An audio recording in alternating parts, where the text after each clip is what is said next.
How you guys doing? Doing pretty good. So, anybody have back problems here? Anybody? No one's back ever hurt your back hurt once? Yeah. Well, what we're doing, we're gradually changing the shape of our spines. Studies showed that, back in the archaeology, back in the time, a long time ago, that our spines actually used to be in a J shape. And now we're slowly graduating if you see skeletons now, their spines are in an S shape. That's because we spend more time sitting down than ever before. And so I had back problems myself, and I kind of wanted to solve this problem. And I said, well, what's out there? Stand-up desks. There's plenty of stand-up desks out there. And so I wanted something a little bit different. And on this conquest to create a product that's a little bit different, I found out that there's so much more to this product than just a stand-up desk. So my name is Johnny Stewart, and I am the founder of Stuivex Technologies. So how many office spaces would it take to rent to have a desk in every in every major city? Well, what we're doing is looking at jobs specifically for freelancers and jobs for telemarketers or telecommunicators. I'm sorry. So how many office spaces would you need to rent out? And for this product, 0. They'll bring their own. So what I have created is called the Pixis. It's a mobile workstation. It's a backpack that transforms into an office, a mobile office.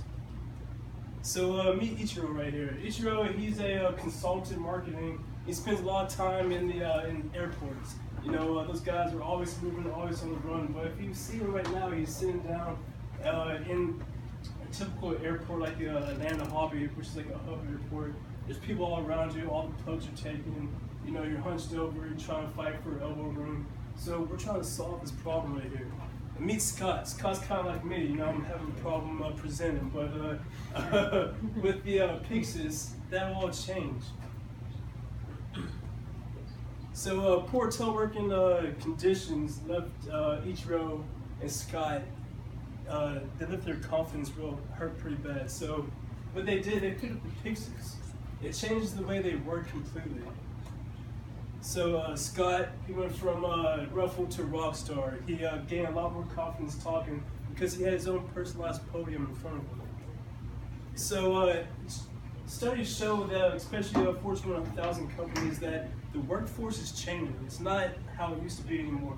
Companies are hiring more freelancers, they're hiring more people, and still part-time people, consultants, instead of your normal 9-to-5 person who wants to work 40 hours a week. So that's a lot of people. So we have a pretty big market, 3 billion people. That's the size of North America. So we're going to be able to capture that market of those entrepreneurs like yourself, those people who aren't sitting down, who want a non-traditional workspace, who want to stand outside. You know that sometimes you feel like slumped over, a little bit lazy. That's because you're lacking vitamin D. You're sitting in the office for 40 hours a week. That's the majority of your time. You get outside, you get a little bit of sunlight, your skin's the largest organ in your body. So you're absorbing that sunlight, you're feeling happy, you're standing up, your blood's circulating, and it's increasing your cognitive skills too. So the team right now is just consists of me and my partner Josh. My background's in mechanical engineering. I do a lot of FEA analysis, structural analysis, and my buddy Josh is a physics major as well. So we're able to determine the tipping forces and do all the background behind the product to see if it works. I don't have a formal knowledge in business, but having companies like Hatch, and being part of the 1000 Forward program has helped me out immensely. So if you guys aren't part of it, I encourage you to join. So our milestones right now. So we started the project off. We began the design, and being that I worked full time, it was kind of a little bit sluggish, but we started gaining momentum. And I have a 3D printer, so I can do all the prototyping in house. And it's a little bit slow, but we're getting to the point where we're also filing provisional patent. That's going to be huge because there's nothing else like this. We've done Google searches, and we have a really good chance of getting that utility patent, which means that we will own the sole structure of how the product works. So the design, it's a desk, podium, and a backpack. Pictures, as you see here, I sold it myself, so don't judge it right now. So you can carry the Pixis like a traditional backpack, or you can roll it. You can protect it as well. So with the hard shell, it's going to protect all of your internal electronic devices from the everything was designed for a purpose. So the hard shell protects it, but it also protects it from thieves. You can't just go inside and grab the your iPad because it's sandwiched in between the floorboard and the storage compartment itself. So it has a freestanding position where you can stand it up like you see here, or it has a tabletop position where if you have a desk or a table, you want to use it to stand up. So it also has, if you get tired and want to sit down, you can even adjust it to sit down. It has utility arms. If you want to use a book, read a book, or write a notepad on that. It also has a lounging position. So if you're feeling like you just want to lay down and just swipe on your iPad, you just lay on your couch, angle it towards you, and it comes out. And also if you want to read your book or write on your notepad or use your keyboard, it has that ability as well. So it also has an internal battery for charging for prolonged use. So when you're using your iPad, you stand out in the middle of nowhere, say like on the beach or Florida or something like that, you could use that iPad for a certain amount of time. Or if you're in a classroom, say if you don't want to stand, those studies show that your focus is a lot better when you're standing compared to sitting. So if you opt to sit, all the seats are taken, you opt to sit back or the side of the classroom, you can stand up, use your iPad, write, use your book, and also record the professor at the same time with the extended battery capability. The features right now, we have a book holder, so you can hold a book. Writing pad, it has a keyboard placement, so if you want to type on your keyboard, which is also adjustable as well. It has a sunshade, so you can stand outside. Everybody knows if you're in the sun with the iPad, you can't really see the screen, so it has a sunshade as well. Also, a quick connect protective cover. It has a laptop placement provision, so if you want to use a laptop instead of a iPad, we have a provision for that too. Battery life bars, it's going to be integrated into the backpack to show how much life that you have in your backpack. And also water resistant material, so you're going to keep all your devices safe. So a lot of the questions that we get is how does it compare to a normal stand desk and how much can it hold? Well, right now studies show it can hold up to 15 pounds in the fully erect position in the storage case. So within the lower position, it can hold more weight, but we recommend no more than 15 pounds. It deploys fairly quickly. The way it's designed is so you can hit the latch one time, and it opens up into the, you open up your doors, you're able to deploy your iPad. If you want to bring it back down, you close your doors, and the same goes there. So how many positions can be configured into? Right now it can be configured into 4 positions: the fully erect, the sitting, lounging, and the desktop position. It weighs, right now, this is fairly heavy because it's I use steel to weld to be able to prototype it. But we're able to get that down to about 8 pounds. We're using different materials that we're trying to do a differentiated cost analysis on that. So it's very ergonomic. It's more ergonomic than traditional stand-up desks that you see, because you're still having some sort of looking down, because as the tables have different heights, you have to be able to adjust that with your table as well. So how much would it cost? We want to sell this for $199, so $200 for the entire system. And how would it benefit your company? It will benefit your company immensely. If you're a telecommuter or a freelancer or an entrepreneur, and you want to be outside, you want to be able to stand up and have freedom, true freedom, away from a cubicle that's priceless. So revenue model, teleworkers is going to be the main chunk of that. Presenters, students, And looking ahead, right now we want to kind of validate our market. See who this is directed to, who wants to use this, who's our main demographic. Can't get caught up in age groups because different people work in different positions, especially entrepreneurs. The age range is different, so that's what we're trying to figure out right now. We want to continue on. We want to do tooling. We want to go after our market validation. We want to do a redesign of this, find manufacturers, and then soon mass produce. What people were saying, with Pixis, I'm confident to present my product at conventions with this ready-made key house, and we have different people. This is actually kind of made this up, so but that's what people would say. The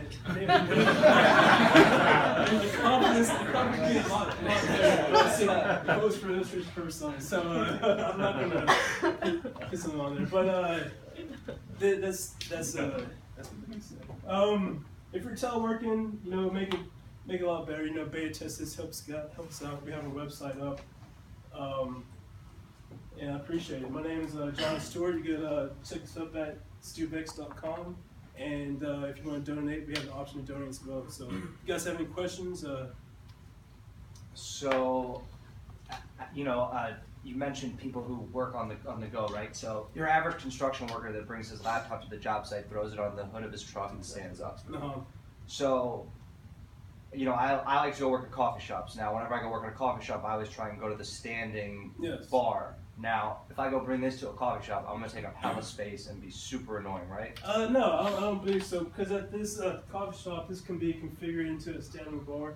So if the bar is like this high, you can actually fold this down and still have your iPad out, so it's completely folded down and in the position that you need to. The legs here, it gives stability. It can be closed in if you need to. So it's it is the same size as a traditional backpack. But I mean, if I'm in a coffee shop and I have a standing desk, there's a standing bar where legitimately, if I'm going to the beach and I'm doing work, I'm gonna sit down because that's what you do at the beach. Yeah, and if you use it sitting down as well too. But I mean, you said you're gonna ask people where they want to use this. Yeah. Now you're already starting to build it, so usually the first thing you do is create your MVP of figuring out where people would use it before you build it. So my question is, since you're kind of in that in-between phase, where do you think people will use it? Well, it's students will use it in classrooms to study with. So you use it either at your house, you use it in the park. If you're a writer, if you're just want to I do a lot of design on CAD. So I could be in the middle of a park, underneath the tree, or by the water side. Also, you could use it in your house. Say if you want to lounge, you lay down, have it next to you. If you want to be lazy, I don't know if you have the iPad, but that thing is, I have one. It's like the most difficult thing to hold on to. Or if you want to cook, if you're cooking, you put it in your kitchen, have the iPad up there, have it in your kitchen, read all your ingredients, and it'd be hands-free out the way of anything. So you're asking somebody to kind of use it like a Johnny Five robot to carry around their stuff. Well, I think it's up to the consumer to purpose the use for what they want to use it for. Where have you used it? I mean, I've used it at home. Like I said, just standing up in my room. I have a real small space. Say if you live in a small apartment, you don't have room for a traditional stand-up desk. You just put it in the corner of your room and stand up and use it. And most people who use stand-up desks, they actually find themselves standing up more than sitting down. You said that your target or your potential audience is, you said 3 billion people, correct? 3 billion is the total. So, in regards to trying to target the young demographic, just because of the fact that young people tend to not focus on their health specifically because they're so in tune to what they're trying to do and trying to get the job done as efficient as possible.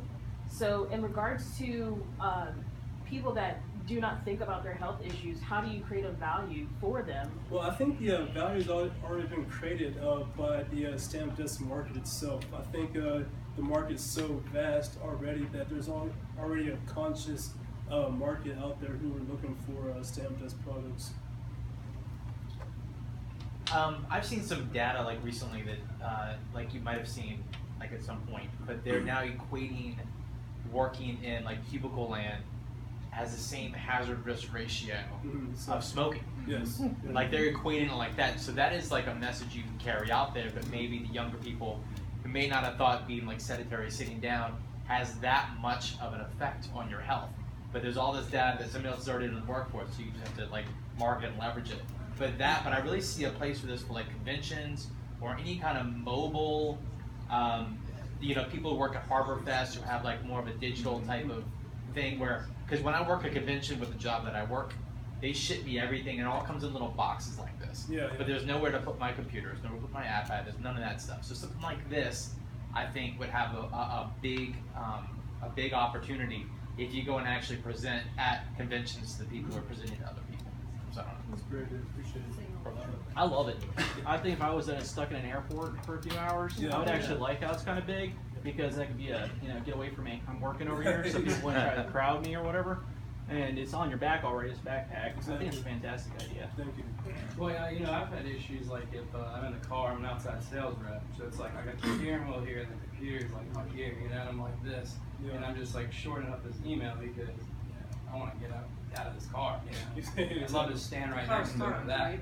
Yeah, absolutely. I want to have that part. Good point on that. You said early on that I think that your goal was to market primarily to companies, but it sounds to me like it would be much more exciting to individuals who would then let their companies know about it, maybe share it at work. But I just think I would consider carefully whether it makes sense to approach companies or find a way to present it more directly to the people who are using it. How much do you target? How much are you targeting the students? Like what do you think is going to be the student market? The student market, we don't see the student market being as big, but hopefully we could get the note out there that if we're able to market this towards students, like say there's they've done a study in grade schools that they're getting rid of regular desks and having kids stand up instead. So if a parent says, hey, I'll opt to have my kids stand up, can make provision for that. The thing is, like, you said that you are going to target nearby $200, right, as a market. So yes. How much do you think that's valuable? Because a normal backpack for a student, especially if I'm saying that I'm a student, one place I'm going to spend $60. Other place I'm going to spend $200 for something that I may or may not care about. Yes, but we, I think the consumer will have to see the value in it. But you could buy, say, like an LO Beam backpack that's almost $180 for a standard backpack that has no features. Backpacks are evolving themselves, so they're integrating. So you see a lot of backpacks that have batteries integrated to them to plug into their devices. So once that market becomes a little bit more flooded, you'll see this backpack will fit more into that. 2 questions on it, George. I just think early on you're gonna make TSA real nervous. It's like if you have a traditional carry-on backpack, it has a telescoping. It ain't gonna transform. First of all, A+ for preparation, man. I just gotta get that out there. This is probably one of the best, just thought-out presentations I've ever seen. Just details phenomenal. Just maybe a suggestion, instead of trying to own the whole package, there's already backpack manufacturers out there which has already been talked about, which you already obviously know. Have you thought about being an accessory company to complement that manufacturing segment? So in other words, if I'm JanSport or whoever, you can build, kind of a one-size-fits-all solution for, an expandable table that comes out of the backpack or something like that. So you're not so cost heavy in manufacturing and trying to own all the components of it. And even license this concept or components of your concept. We have actually discussed it being like an additional accessory to that, but as far as making it work, we haven't figured out how we'll be able to implement that. But it's something that we definitely keep open-minded to.